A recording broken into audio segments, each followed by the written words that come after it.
ఇవి మనకు ఉప్మాకి కావలసిన పదార్థాలు. ఇవి మనం సన్న రవ్వతోని ఉప్మా చేస్తున్నాము. ఒక హాఫ్ గ్లాస్ వరకు నేను ఉప్మా తీసుకున్నాను. ఒక 2 స్పూన్ల వరకు ఆయిల్ వేడెక్కింది. మనం పోపు దినుసులు వేసుకోవాలి. 2 సన్నగా తరిగిన పచ్చిమిర్చి వేసుకోవాలి. ముందుగానే కడిగి పెట్టుకున్న కరివేపాకు వేసుకోవాలి. ఒకసారి అంతా కలుపుకోవాలి. సన్నగా తరిగి పెట్టుకున్న ఉల్లిగడ్డ వేసుకోవాలి. సన్నగా తరిగి పెట్టుకున్న క్యారెట్ వేసుకోవాలి. మళ్ళీ ఒకసారి అంతా కలుపుకోవాలి. దాంట్లోనే 1 స్పూన్ వరకు పల్లీలు వేసుకోవాలి. ముందుగానే నానబెట్టుకుని శనగపప్పు వేసుకోవాలి. మళ్ళీ ఒకసారి అంతా కలుపుకోవాలి. ఇది గోలుతుండగానే మనం అప్పటికప్పుడు దంచి పెట్టుకున్న అల్లం వెల్లిగడ్డ పేస్ట్ వేసుకోవాలి.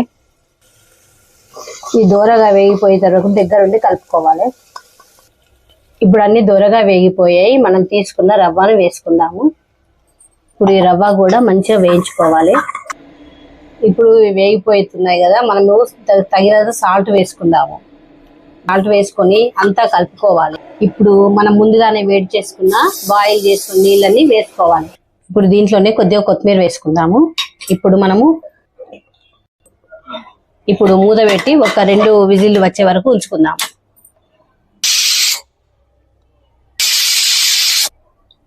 ఇప్పుడు మనము ఉప్మా రెడీ అయిపోయింది.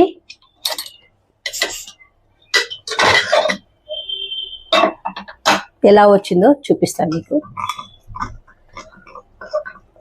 ఇలా మెత్తగా మంచిగా వచ్చేస్తుంది. ఇప్పుడు దీంట్లో మనము ఒక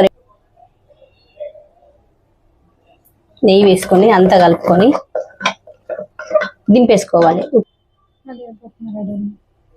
ఉప్మా రెడీ అయిపోయింది. మీరు కూడా ఇలా వేడి వేడి ఉప్మా రెడీ చేసుకోండి.